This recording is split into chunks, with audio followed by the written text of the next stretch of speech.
Welcome to Bet On. I am Kelly Stewart. It is a beautiful Wednesday morning here in Las Vegas, and we are ready to talk some NFL football. Let's bring in two of my favorite guys, VR at Greek_Gambler and Marco D'Angelo at Marco in Vegas. If you guys aren't following him on Twitter, I mean, you're probably already following him on Twitter. You watch the show. We appreciate you guys tuning in.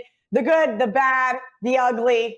I don't know which one I am. Probably the bad one. Hopefully I'm not the ugly one. Anyway, all jokes aside, we're going to get right into it. VR's got a heart out. He's got important things to do.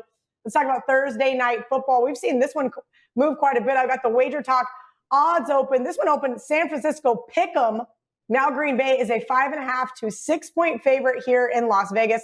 Total about 50. We have 50.5 over at Circa. Marco, I'm going to go to you first. Your thoughts on this Thursday night game? Yes, Kelly, you look at this game, and we know all of the injuries that the 49ers have. No Jimmy G, no Kittle, no Samuel. So how they have a chance in this game, that's going to be what the public's going to look at. And it's all baked into the line, as you said. They made a big move here. They looked ugly last week against Seattle. But speaking of looking ugly, so did the Green Bay Packers. They had a bad game last week against Minnesota. I was very happy with that result. But now they got to go on a short week. And, Kelly, we talk about revenge, and that is one of the most overused words in sports betting. Everybody likes to point, oh, they got revenge, they got revenge. That's true, but there are certain instances where I will point out that it is a bigger spot for revenge than most. And this is one of those. These two teams, even though they're not in the same division, played twice last year. They played on a primetime game during the regular season. And what happened in that game? Well, the 49ers took the Packers out behind the woodshed and embarrassed them, blowing them away in the game. Final score in that game, I believe, was like 38-7. And then they played again in the NFC Championship game, and they lost once again, losing that one 37-20. So, yeah, Green Bay definitely will be looking for this game. Maybe that's why they lost last week with one eye ahead on the short week to play the revenge. But I'm not going to go down that road because, as I said, this line is corrected for the injuries. What I'm going to look at is going to be the total. And I think a lot of people are going to automatically assume with all of the injuries that the 49ers have, how are they going to score any points in this game? Well, they're still score points. The Green Bay Packer defense, we saw last night, we've said it all year, they've played beyond their stats. And it finally got to them last week when Minnesota just gashed them on the ground. What a game by Dalvin Cook. I see the 49ers getting points here. We know Aaron Rodgers is going to get points. The 49ers have been giving up a lot of points this year because of all the injuries they've had. But I think the offense will still score. I think it's more the schemes than the personnel with the 49ers. Now, granted, yeah, Kittle's a great player. They'll miss him. But I still see them moving the football to get me enough points to get me over the total here. And that's where I'm at for the Thursday night game. I'm going over the 50. I like that, Marco. And I was just speaking with Teddy, Covers, and Prez on WagerTalk today. I said, look, I like the Niners here in this spot. I don't think there's much of a drop-off from Jimmy G to Nick Mullins. We've seen him be able to run that offense, and I think that's exactly what they're going to do. They're going to have to run all over the Packers here. VR, I'm curious, have you seen anything in your accounts regarding this Thursday night game? I know it was off the board for a pretty significant amount of time. Yeah, no, personally, I haven't bet it. The groups I work with have not taken a position yet. We have seen this line move up from that 3.5 up to 5.5. So I would assume those groups that like the San Francisco side are probably going to wait and see if they could get a 6. Anyone that likes Green Bay definitely got out ahead of the market. I think if you're going to bet this game now, the only way you could look is to the San Francisco side because it just doesn't make any sense. I'm seeing now, even at DraftKings, it's already at 6. Why would I lay 6 now when it was 3.5 and 4 just 2 days ago? Where's my edge? Where am I going to get it from? Should this line have been 8 or 9? No way. Again, I'm going to keep stressing this. This is a show about sports betting. So the goal is to place winning bets, not predict outcomes of sporting events. I'm not a psychic. I don't know what's going to happen Thursday, but what I do know is that Green Bay minus 5.5 and 6 is not a good bet even if they cover the number, because it was a lot lower. I do lean the San Francisco side. I agree with you 100% that the drop-off has been overvalued, and that's not a surprise. The betting market tends to overreact to players, to injuries, to weather, to suspensions. And unless you get out ahead of that news, more times than not, you're going to be able to take advantage by coming in contrarian to that adjustment, waiting for them to over-adjust. And I think that's what they did here. So I'm sitting back and I'm looking at the San Francisco side. If I bet this game, I'll be on the San Fran side, probably trying to get +6. Otherwise, I'll probably pass. But right now, that's the only way I could play this game. All right, time to talk about the Sunday night game. I'm going to keep it short because this is going to be part of my best bet. VR, I'm going to go to you first. We have the Saints headed to Tampa Bay. Total was around 51, now ticking up to 50. Total was 55. Now it's down to about 51, 51 and a half, depending on where you like to shop. This one opened Tampa Bay -4.5. They're now up to 5.5 here in Vegas at South Point. It looks like the rest of the market is headed that way. Your thoughts on Sunday Night Football?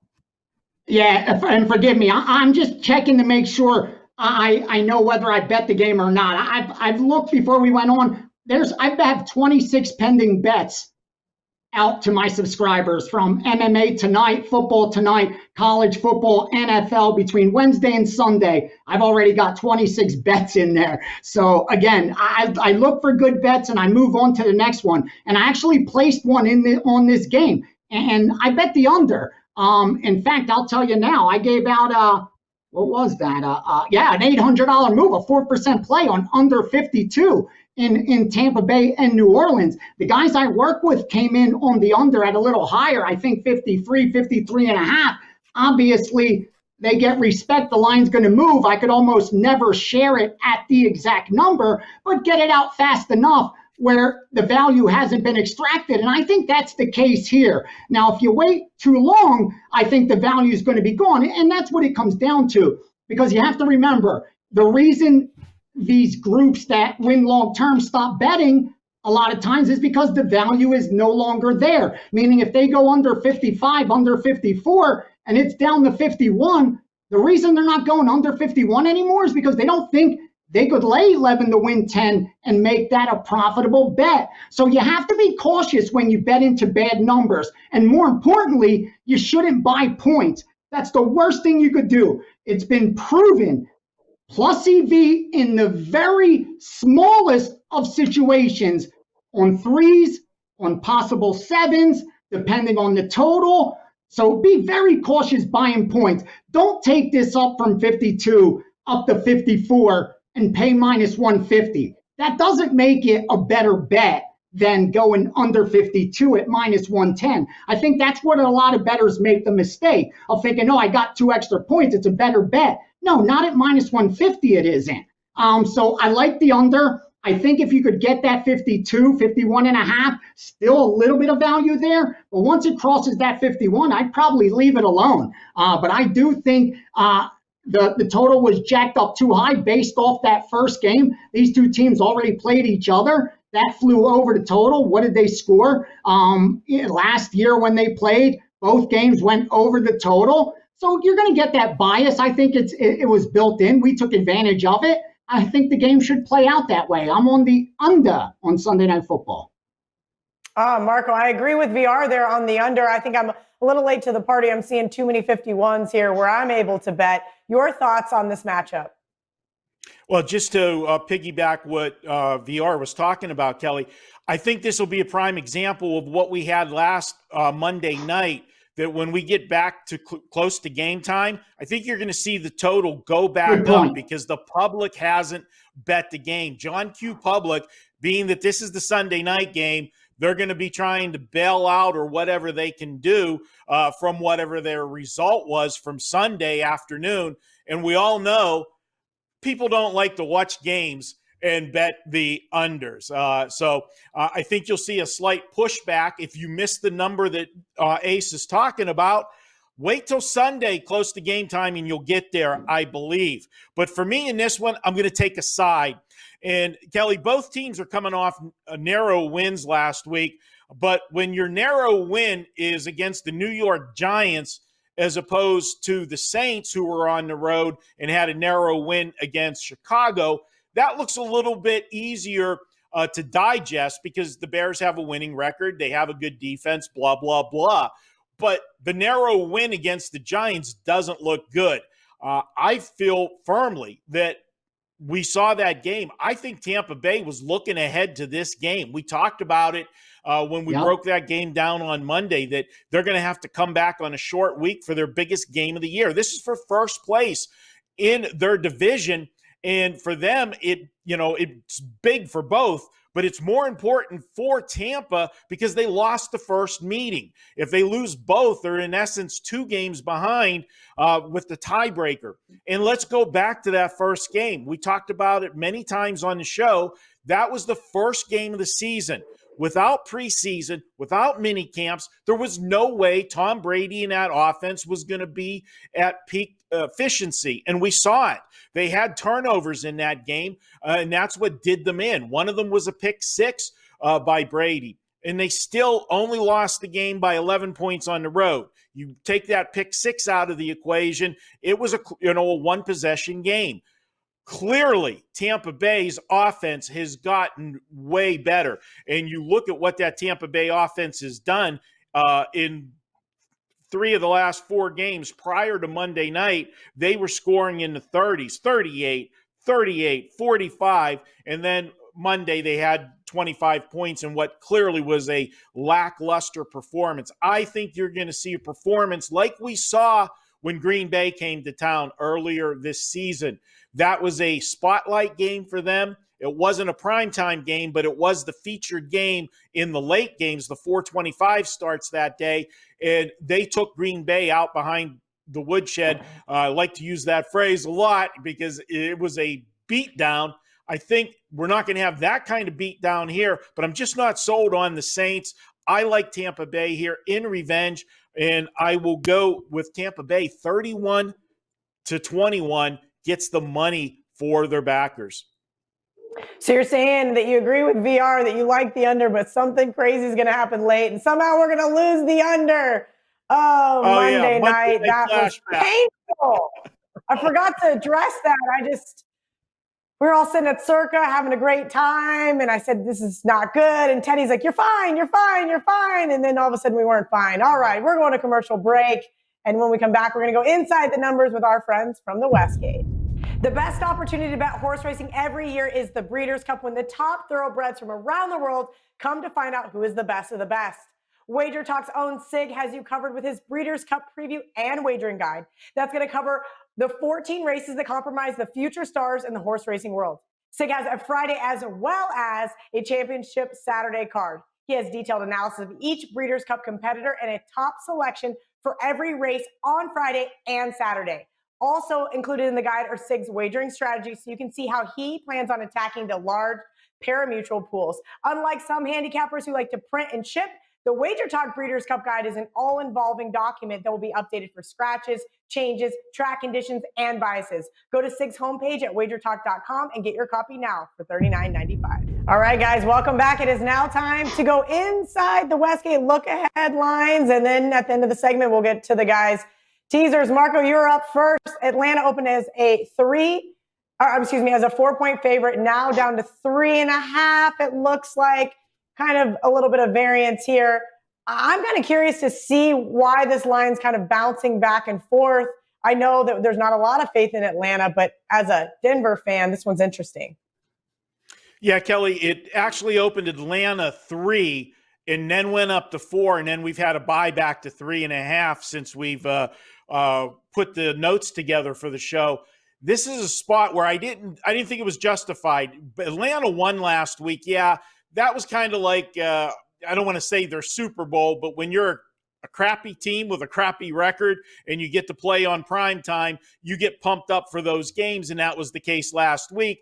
And everybody's going to look at Denver and say, they were lucky as hell to win that game last week. I know you're a big Denver Bronco fan. Down 21-0. Never fear. You got Anthony Lynn coaching the other team. You're never out of the game. And, they got the win with the extra play at the end of the game, the interference call in the end zone, everything worked out. So that's why you saw the initial buy on Atlanta, but I think you're seeing, better people looking at it and coming back and saying Atlanta with that defense shouldn't be laying points. So I don't think the move's justified. I think what we're seeing now is the right move coming back to Denver. All right, VR, Chicago at Tennessee. This one opened 6.5 for the Titans, now down to 5.5. The Bears, are they the $3 bill this year, VR? I don't know what to make of this Bears team. I backed them last week, but this is a lot of points. This is a good Titans defense. Are they phony? I think the move makes sense. I mean, some books opened 6. They've dropped it a half point to 5.5. It's not a significant move, and I think it makes sense just based on the fact you have two teams that have both lost their last 2 games. Here's the difference. Tennessee was favored in their 2 games, so you're supposed to win those. Chicago was a dog in both their games. You're probably supposed to lose those. That's what they did, but they ended up covering at least one of those. Where Tennessee, regardless of what their straight up record is, they've underperformed against the betting market. They're 2-5 against the spread. Chicago, they've been an underdog this entire season. I think only once have they even been a favorite. So I don't think they're phony. I think they're who we expect them to be, who the market says they are. And I think the line should have moved in that direction. So I don't think it's any kind of steam or short play. I just think it's a slight adjustment against Tennessee more than anything else. Okay, Carolina at Kansas City. This one opened the Chiefs minus 11.5, and the look-ahead number now it is 10.5. And I'm even now starting to see some 10s, some more 11s pop back up, Marco, over at the Win here in Vegas. Your thoughts, is this one just kind of just bouncing back and forth because they think maybe the Chiefs don't care that much this week? Well, Kelly, I'll have more to say about this game later in the show because this is going to be one of my show picks. But this is a move that absolutely baffled me. Kansas City wins in a rout for the second week in a row, and Carolina lost. Why did the money come in on Carolina? We know the public loves the Chiefs and Mahomes. This one didn't make sense. Maybe a little sharp money coming in. We know that whenever the money's getting bet early in the week, we always talk about it. 90% of the early money are the guys that do betting professionally. It's not John Q. Public tying their money up for 7 days in their accounts. They bet on game day. So you might have to respect this one, but I'll have a little more to say later. All right, VR, the Raiders take on the Chargers. This one opened Chargers minus 2.5. We have 1.5s across the board here in Vegas. But the one that really gets me is the offshores. We have Pinnacle minus 1. Bet online at a pick'em. I guess technically the look-ahead line was Chargers minus 3. What am I missing here? Is this justified? Now, this is going to be a simple case of sharp versus square or public versus, whatever little monikers we give out there in social media world for the pros versus Joes or what have you. It's one of those situations where the public's going to bet the Raiders. The books know that.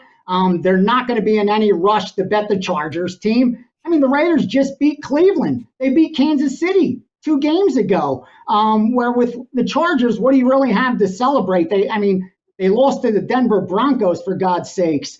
I think it's one of those cases where sharp money likes the Chargers, but there'll be more than enough public money the other way on the Raiders side. But as we know, books, they'll only show respect to the public money if sharps don't get involved or if it's a Super Bowl. Otherwise, they don't care how much sharp public money is on one way. If wise guys come in the other way, that's the side that's going to get the respect. And that's kind of what you've seen. But I'm surprised it's dropped this much because from what I know, you're not getting both the public and the sharps on the Raiders. That much I can tell you. So it almost looks like deception. But when it's all said and done and the dust settles, it will be sharp bettors on the Chargers side and the public on the Raiders side.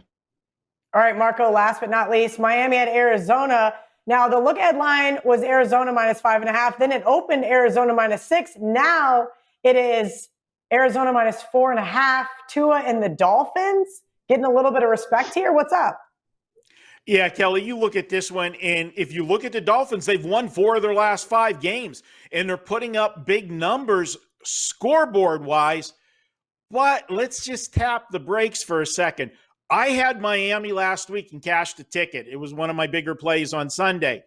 But if you look at the stats, that was the most misleading game. Well, there were 2 misleading games last week on the board. That one in the Pittsburgh Steelers win. If you look at the yardage, Tua, they made the change. I didn't understand Miami making the change when Fitzpatrick was doing so well, but they've made the commitment to go to Tua. They had 145 yards of offense last week. They had a scoop and score. He did have a 3-yard touchdown pass. Hey, way to go, Tua. Your first NFL touchdown pass. But if you look at the numbers, it was dismal for Miami last week. 55 yards on the ground in 25 carries, 12 of 22, 90 yards passing. No, I'm sorry. This one is an overreaction.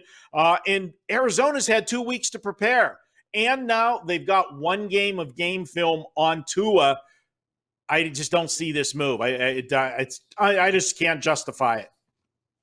All right, guys, I know we got to keep this one moving, but I'm going to keep it with you here, Marco. In the teaser segment, you and I had talked about during a commercial break, there are 2 very obvious teasers, and you made a joke that the book should just start printing the tickets now. That is the Houston Texans and the New England Patriots. One of those teams we have a feeling is going to lose. But, Marco, I'm curious to know who your teaser is for NFL Week number 9.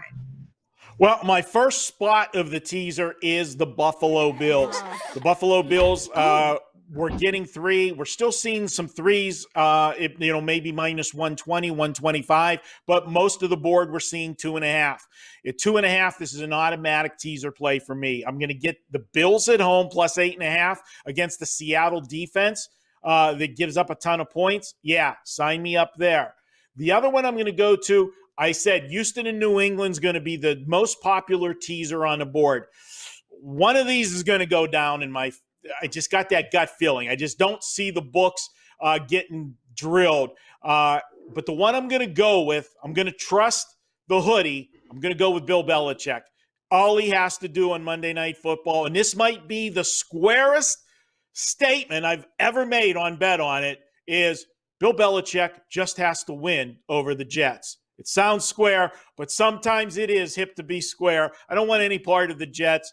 I'll take the shot with New England here. But I'll tell you what, Kelly, if New England does lose on Monday night, I think it's time to put the Patriots on the do not play list.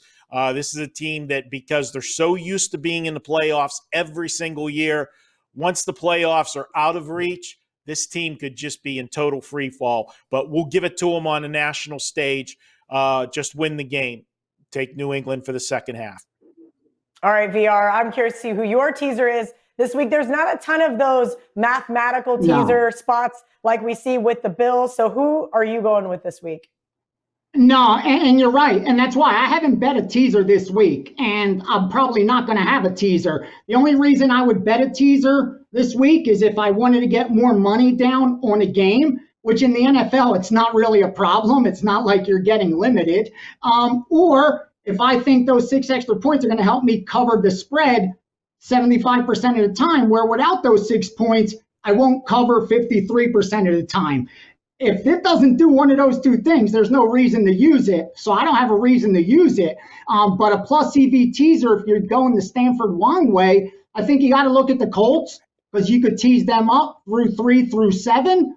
And then tease New England down to -1 or 1.5 if it's 7.5. So 6-point teasers at -110.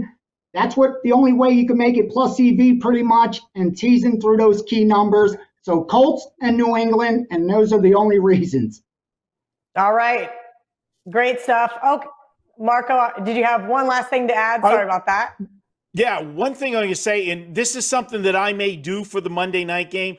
I'm probably going to tie up several teasers with New England for Monday night. And then if I'm live with New England at -1, I think on Monday you're going to see money on New England and push the line to 7.5. And then I could come back and hedge some of that money on the Jets and give myself, maybe half of my teaser money on the Jets plus the 7.5 and hope we get a close score game, because the Jets will be pumped up for their TV game. You know that I do love those divisional home dogs. They're one of my favorite bets. Somehow I got there last week with the Broncos. Maybe we'll get there on Monday night with the Jets. Okay, guys, we're going to take a quick commercial break. When we come back, is the deli open? We know VR's got that Steam game of the week for us, and then some TNA with Ralph Michaels. Only $99 for the gold sheet for the rest of the season? That's right. The Big Ten, Pac-12, and MAC are just getting started. The college football season is going deep into December. We'd like to offer you the rest of the 2020 college football season for only $99. That's right. You get expert analysis, power ratings, stats, and more for both college football and NFL. This $99 special also includes all of the college football bowl games and takes you through the Super Bowl. Just go to www.goldsheet.com/WagerTalk and use the code CFB is back. Add on the Gold Sheet Extra and CKO for the best bang for your buck. Get $25 in WagerBucks added to your account after your first purchase at WagerTalk.com and SportsMemo.com. This is just our way of saying thank you for joining the WagerTalk and Sports Memo family. Welcome back to Bet On It. I just got word. The deli is open. Marco apparently has a monster sandwich, bigger than a foot long. He's excited to share with you guys. Let's hear it, Marco. I have a feeling where we're going here. Yeah, Kelly, I'm double dipping in the deli this week, so you're going to get double meat. You got the first half on the teaser with the Buffalo Bills. We're going with the Buffalo Bills in the sandwich game, and this is why it's such a big sandwich game. We've got Seattle. 2 weeks ago, they played Arizona Sunday Night Football. Big division game, tough loss. Last week, division game against the 49ers. Big win for them.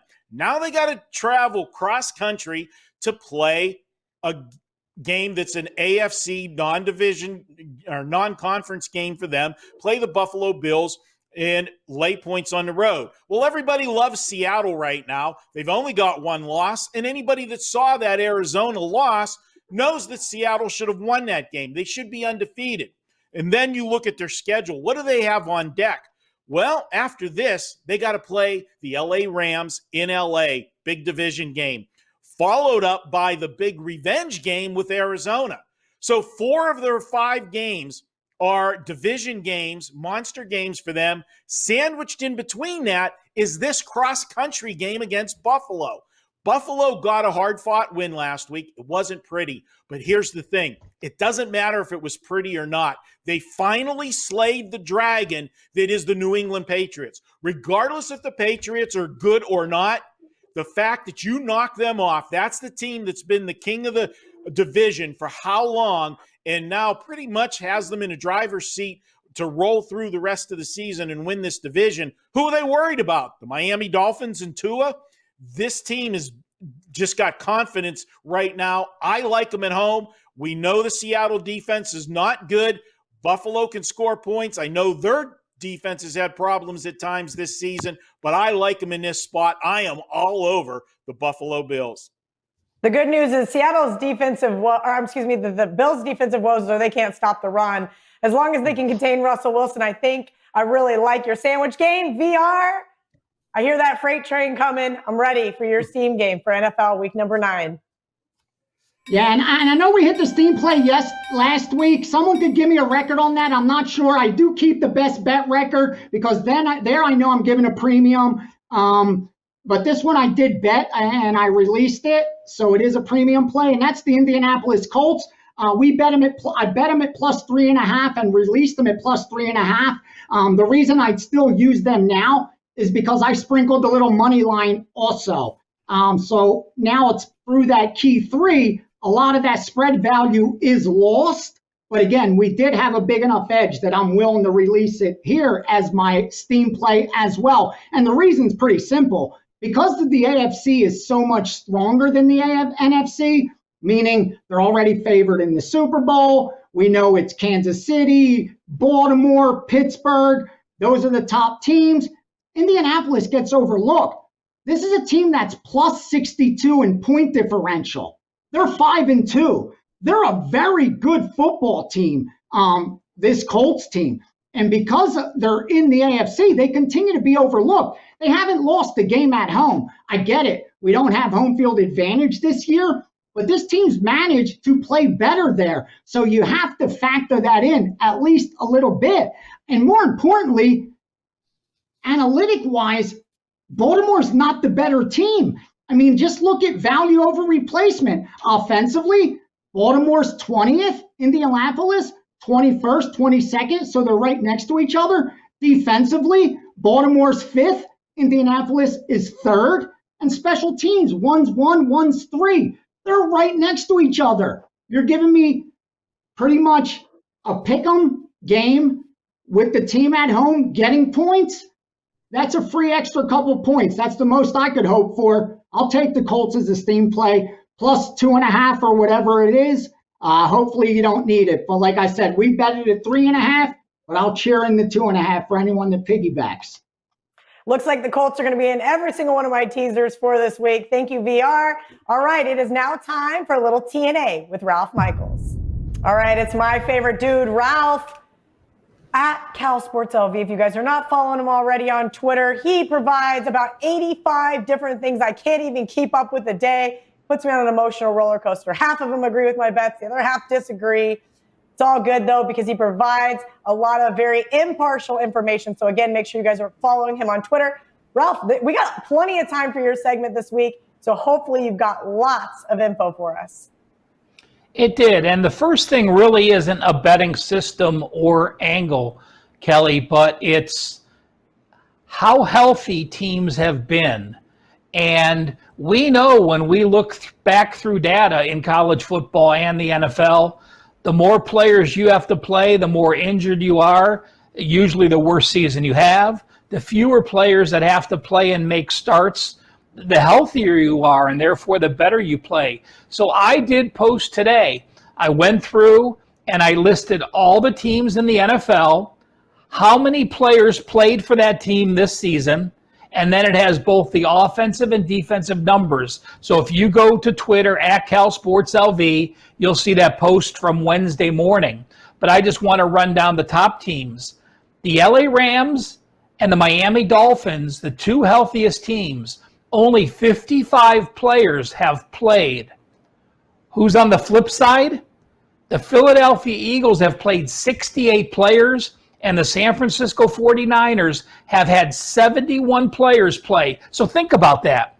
You have 55 players. That means your offense, your defense, your first string, your second string are 44 players.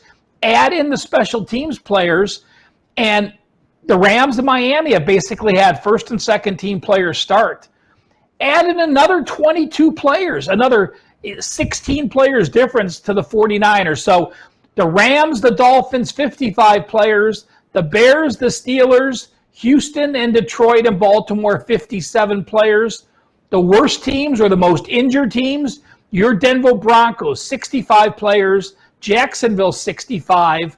The Jets, 65. Philadelphia, 68. And San Francisco, 71. Just to give you an idea on offense, the LA Rams have only had 19 players play on offense. So you have 11 starters and only 8 backup players have played this entire year. The worst team on offense or the most beat-up team, the Philadelphia Eagles have had 31 players start. So I break it down. Let's get into some trends and angles. And first couple questions I've gotten on Twitter, so I just want to share.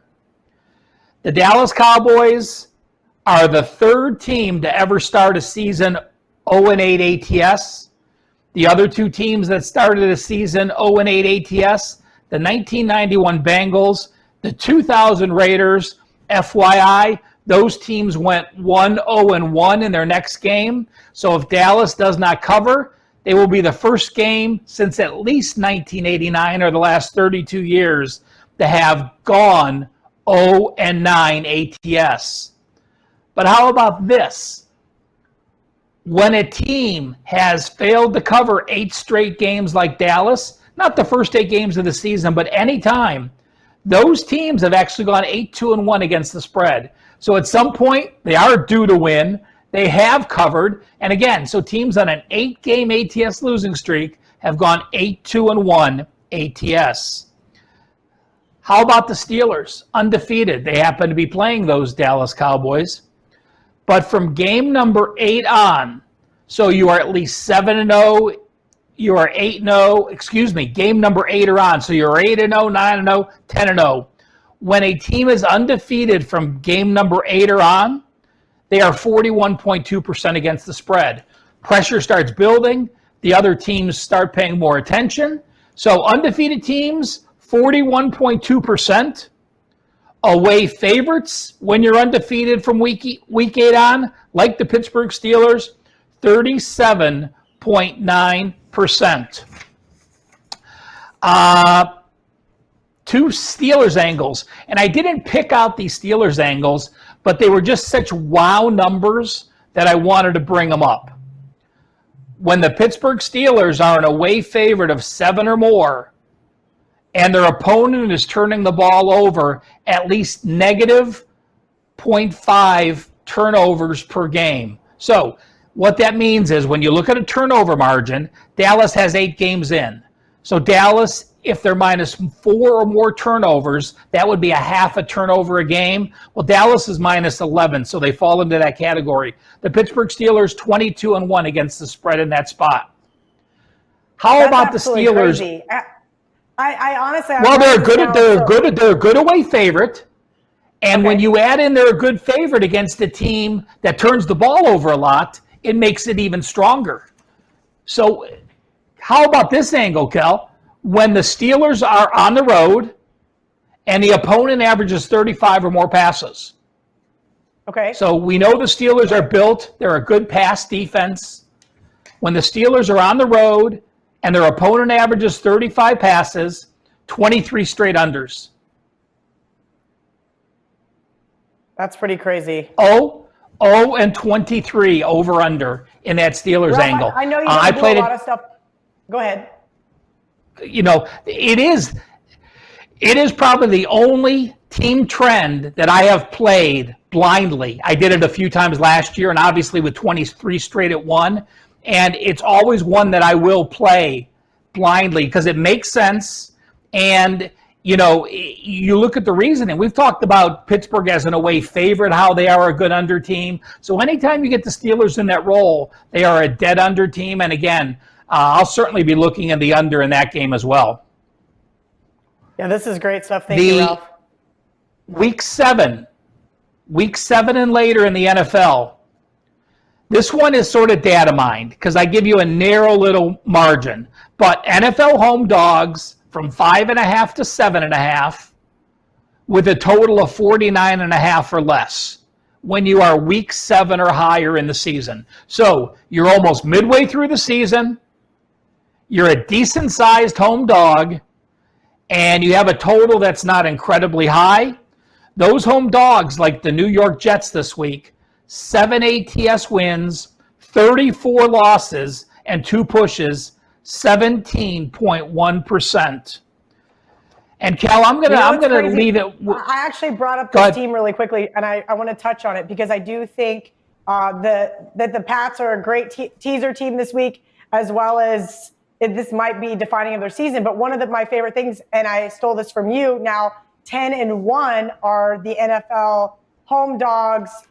Divisional, home dogs. So is this enough of a trend to keep you off of that play? Because I was looking at taking the 7.5 with the Jets, which is absolutely horrendous. You know, it's not a system that I put a lot of faith into because it is so narrowly data mined. When you only take a home dog with a 2-point margin, but you know, there's times people like wow angles as well, and it's one of those numbers that pops up. And this is the most important point I want to make. I'm going to give you 2 angles, almost identical, one in college football, one in the NFL. One is 30%, one is 70%. Why do I want to bring up the college football angle here? Because when you're listening to these angles and these situations, realize they are the NFL only. Two different sports you're handicapping. Top to bottom in the NFL, you probably start the season with maybe a 13 or 14 point difference. We're probably to a 20 or 21 point difference now with the Jets playing so bad. In college football, you may have a 60, 65 point difference from UMass to, Clemson or Ohio State at the end of the year. So I'm going to give you two systems. One's college, one's the NFL, almost exactly the same. First, college. Road teams in college that trailed by 14 or more at halftime but came back and won.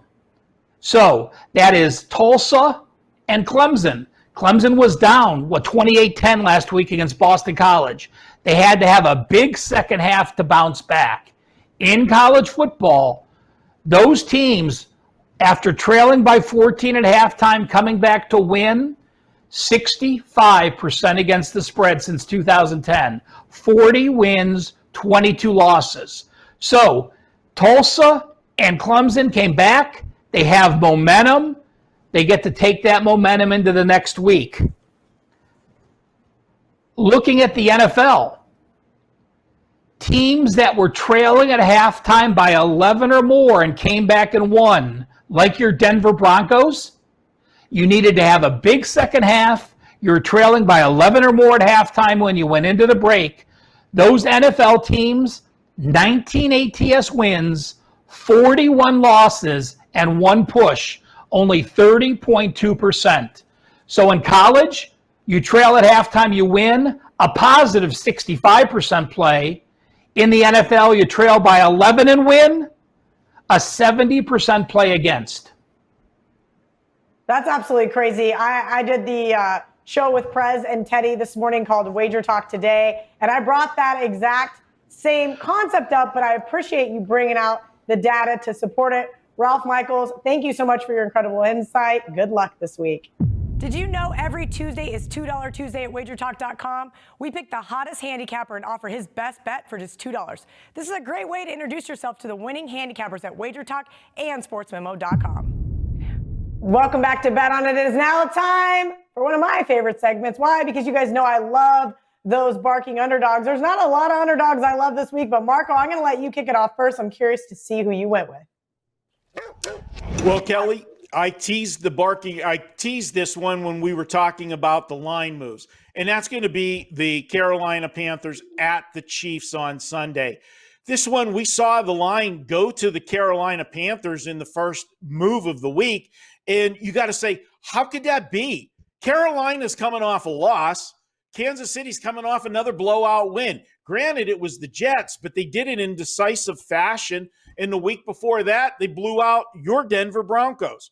Well, we know that Denver Bronco game, if you look at the stats of the game and cover up the score, you really would have thought your Denver Broncos might have pulled off the upset in that game. They didn't play poorly. It was just bad turnovers that killed them in a kick return in that game. I think there was, 102-yard kickoff return in that? That'll do you in any time. But I'm looking at this Carolina Panther team, and you know what, Kelly? We joke all the time about you and Coach Zimmer with your crush. I got one on Matt Rule. I've had it with him since college, and he's doing it in the NFL. Look at what he's doing this year with this team. Everybody said this is a rebuild year for Carolina. They're playing competitive. They're covering spreads. They only have one game in which they were beat by more than 10 points this year. They've got 3 extra days to prepare for this game because they played on Thursday night last week.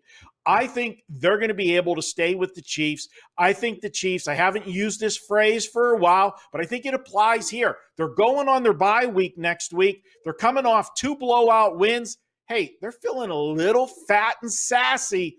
I'll go ahead and take the Carolina Panthers plus the points.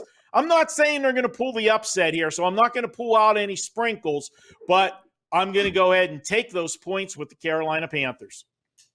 Yeah, Marco, that's really interesting because I know a lot of people have been saving the Kansas City Chiefs in their survivor pool. And I went back and forth last week in my big money league, and I said, you know what, I'm going to use the Chiefs this week because I know they can beat the Jets, and I know they're going to be a sizable favorite to the Panthers, but the Panthers are a scrappy team.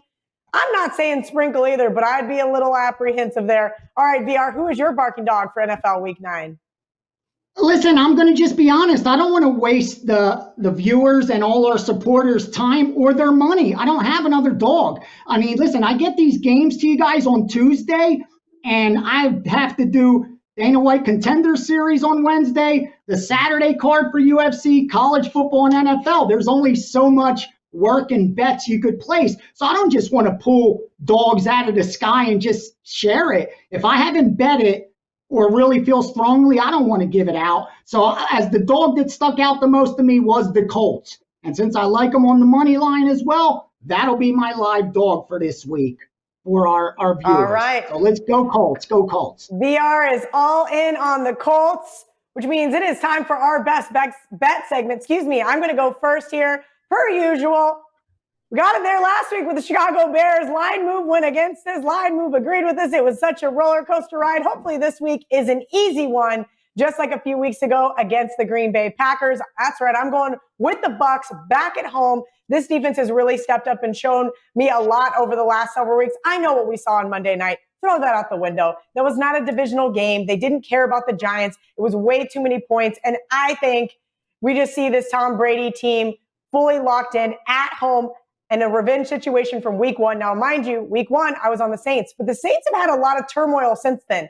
I've kind of decided that I'm not going to bet this one just yet. I do think Emmanuel Sanders is going to be a go. I do think that we will see Michael Thomas back, and I think that reaction to those two wide receivers being in play will have this line tick down a few notches. I don't think it matters here.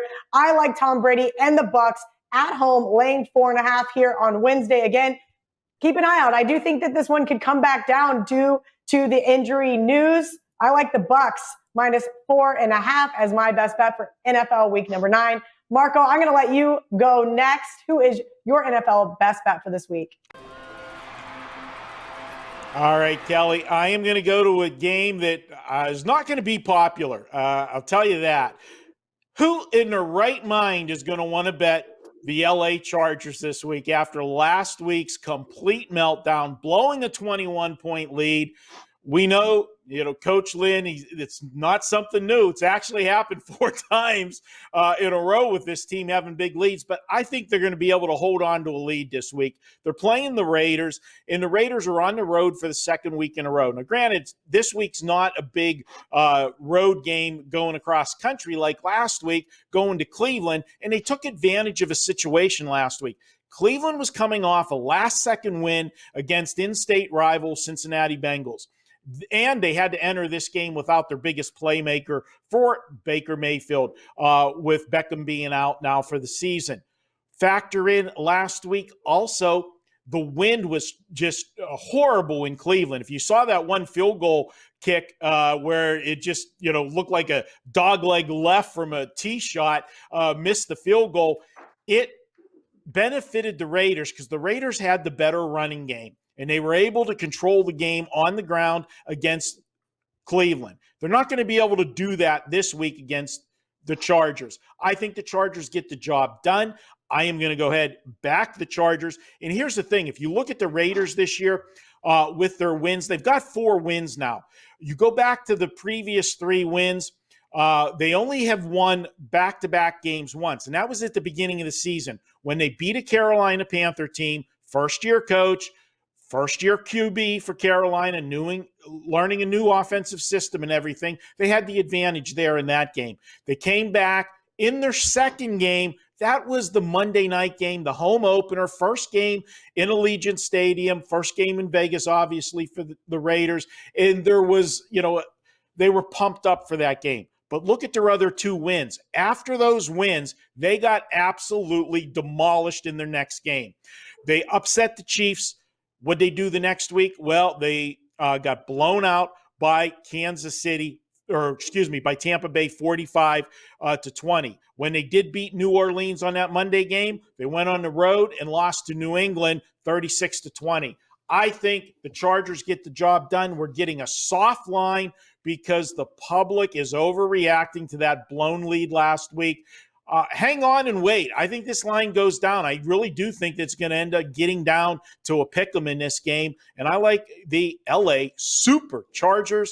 And I got through that entire segment, Kelly, without calling them San Diego. Do I get a trophy or something? LA Superchargers just doesn't work. They're still going to be the San Diego Superchargers. It just flows so much better. All right, VR. I know the Colts isn't your best bet. I know you love the Colts this week, but your best bet is going to be rather interesting. I'm here. I'm ready to hear your case. You have the floor. Yeah, I from the bets I shared, I did bet the Colts, and I did bet the under in that New Orleans Tampa Bay game. The bet that I have more on is this one right here, and that's the Miami Dolphins. I'm buying it. Yep, the +5, way too many. This team's for real. Let me tell you this. There's just a handful of teams in the AFC with positive point differential. Guess who's one of them? The Miami Dolphins. You know who the rest are? Let's start. Pittsburgh, Baltimore, Indianapolis, Kansas City, Tennessee. That's right. You don't have the Buffalo Bills. They may be in first place, but they don't even have a positive point differential. This Miami team, I'm telling you now, is legit. More importantly, you got a top 11 defense going in there to play Arizona. You have an Arizona team coming off 3 straight wins where they scored 30-plus points. Obviously, line's going to be shaded towards that bias, that recency bias. But the benefit we have is that they beat Seattle going into the bye, and then they had a hard stop. The last thing you want when you have a big win like that is a break. You want to roll that momentum into the next week. Let's look at last year. The worst game Arizona had the week after the bye. And let's also not forget, I shared the stat last week. The first decade of 2000, sure, bet every team off the bye, you're going to make a lot of money. If they're favorite, you cash 65 out of every 100 bets for a decade. Over the last decade, you're barely 50-50 with these teams coming off a bye. Why? Because the NFL market's extremely efficient, coupled with the collective bargaining agreement. So as high as I was on Arizona coming into the season, and they are an improved team and playing great ball, they're just giving way too many points here, giving this Miami team 5. I think they're in it from start to finish, and it's a very winnable game for them. You know, this team beat San Francisco, beat the Rams, played Seattle tough, played Buffalo tough. I mean, Miami's hanging in there. They're the kind of dog I want, where you're going to give me 60 minutes of effort, and that back door is going to stay wide open. They don't quit. I like Miami. Give me the 5 points, 4.5, whatever it is. Go Dolphins. I'm on the Tua bandwagon. I love our best bets this week. I cannot wait to make some money. We're going to take a quick commercial break, and then we come back. We got more best bets for you. That's right. It's our college best bet segment coming right up. This Saturday, Marco D'Angelo is offering his Pigskin and Ponies package, where you will get Marco's college football selections along with select Breeders' Cup races on Saturday from Keeneland Racecourse in Lexington, Kentucky. It's the biggest day in horse racing, and Marco doesn't just bet on horses, as he owns, breeds, and has raced horses since 1986. Last Saturday, Marco's college football plays went 4-2, highlighted by his 5% college game of the month on Auburn +2, a 48-11 winner. Get this special package for just $39. Go to Marco's homepage at WagerTalk.com now to purchase this package. Welcome back to Bet On It. Still no college Bet On It show. I don't know. We'll probably bring it back next year. But with COVID protocols and all this BS, I'm getting frustrated. My best bet for college football got canceled. It was supposed to be the Purdue Boilermakers. So I had to go with my second favorite bet, and that is the Iowa Hawkeyes. It looks like current line is 7. There is some 6.5s out there. Now, I'm going to play on a little situational play here. Not only does the math support the Hawkeyes, it's a situation. Sparty coming off an absolute beatdown of their in-state rival has over 3 touchdown underdogs. Look, guys, Kirk Ferentz, the guy's boring, right? We know this. It's okay, but guess what he does? And when he's coming off a loss as a favorite, he is 18-9-1 in those next games. He is tried and true to what he is. This Iowa Hawkeyes team is not flashy. I understand that, but Sparty is so high, and they're about to get brought back down to earth. This line should be at least 7.5, 8. At 6.5, it's definitely worth a play. I think situationally, it makes me want to sprinkle even more. Marco had a smart-ass comment to make, so I'm going to let him make his smart-ass comment and then tell me his best bet for this week in college football. Yeah, Kelly, you didn't say it, but I know you know it. Iowa's best wide receivers out for this game, and you factored that into your handicapping, and that's part of the reason why it's 6.5. But we wanted to bring that out because I didn't want some guy on Twitter after you win the bet tell you what a bad bet that was. You know, I got to look out for you, Kelly. I'm like your adopted dad. You know, I'm your Vegas dad. I got to take care of you, you know, taking care of the Zimmer situation and that. And so I don't want you to get, you know, yelled at for a winning pick again on And Twitter. Marco, I appreciate that. Look, guys, I've said it time and time again on the show. I don't want to overreact to one player being out, especially in college. These guys are maybe worth half a point to the line. So this is an overreaction to what we saw last week in the Sparty Michigan game, as well as Iowa losing that one and losing one of their star wide receivers. Thank you, Marco. I know you wanted to get that one in there, just underlyingly. Who is your best bet for this week in college football? All right, Kelly. And I'll throw you one more thing on Iowa. That was my runner-up for my best bet this week, but we went a different direction. Why? Because I don't like crowds. I want to be all by myself, Kelly, and I'm going to be all by myself on this play because if I hear one more person spew out Tom Herman as a dog, yes, Tom Herman as a favorite, no. Well, you know what? You got to handicap what's in front of you.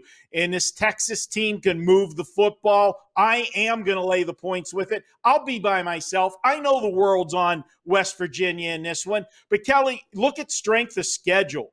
Texas has played a much tougher schedule so far. West Virginia, I know I don't want to say it, but they did beat up on your Kansas State Wildcats last week. But still, I don't think Kansas State's an elite team in the Big 12. Texas played a tougher schedule, and if you look at some of their games, they're going to point out, hey, what about that TCU game when they lost at home as an 11-point favorite? Well, you know what?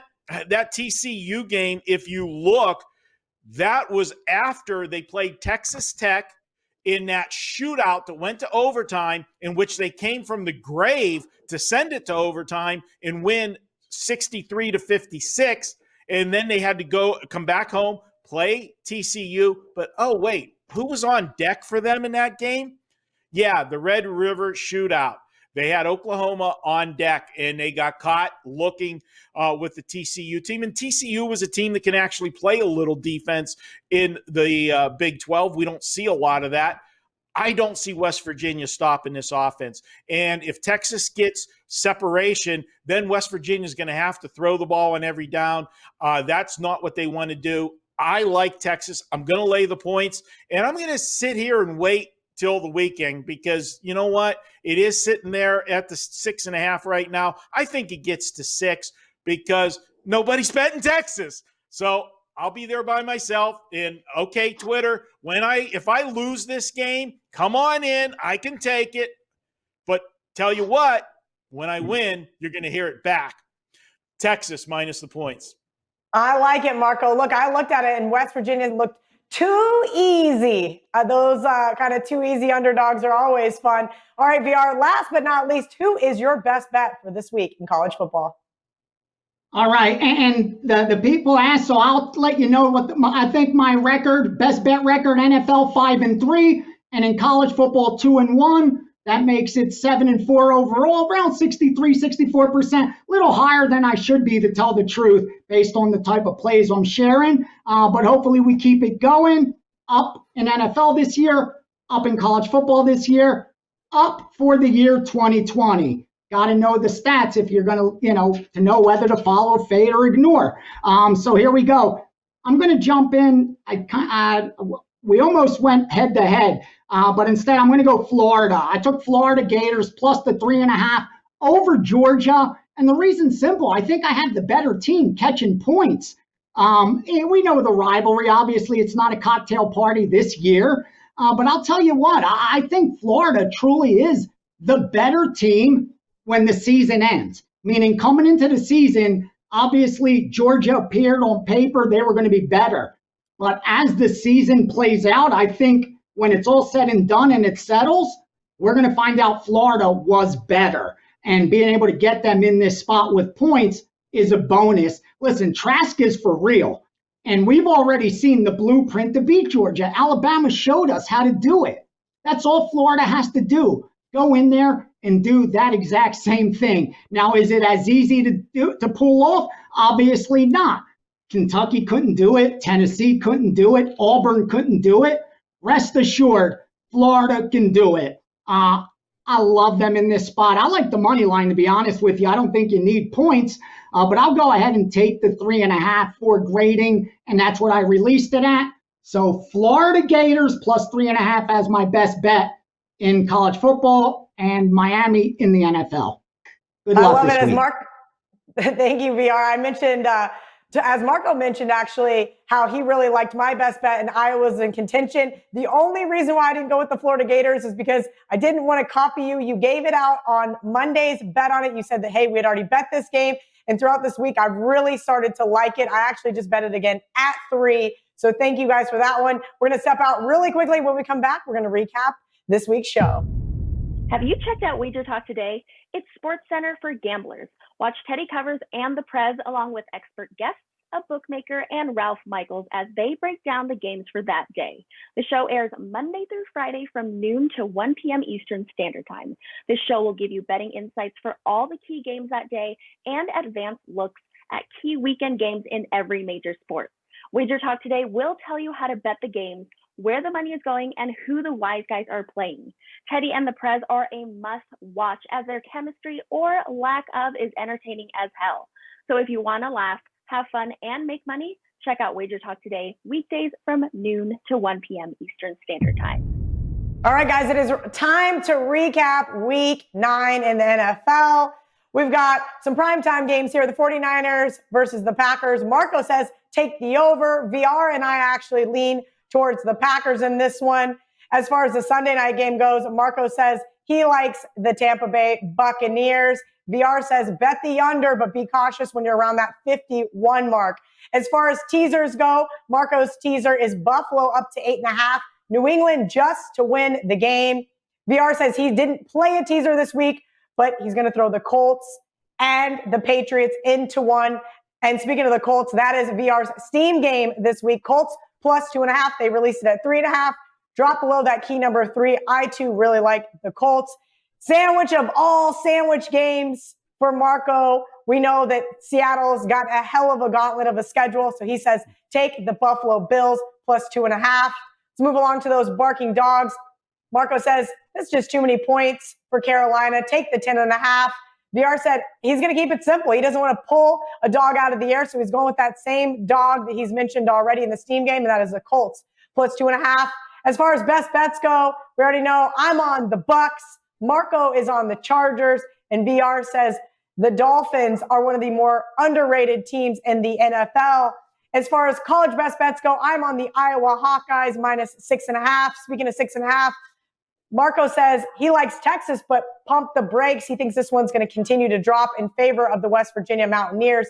They may be the square dog of this week. And VR and I are in complete alignment with the Florida Gators pulling the upset on a neutral field. Florida plus 3.5.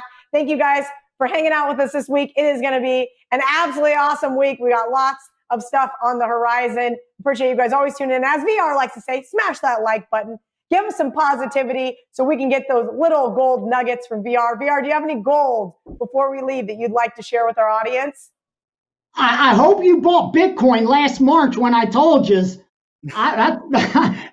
If you remember, me, you, and Minty did a show, and I told you I got money laying around, and I'm going to put it all in Bitcoin, and I recommend you probably do the same. I just looked right now at the price, and I think that was a great pick back in March at 4,000.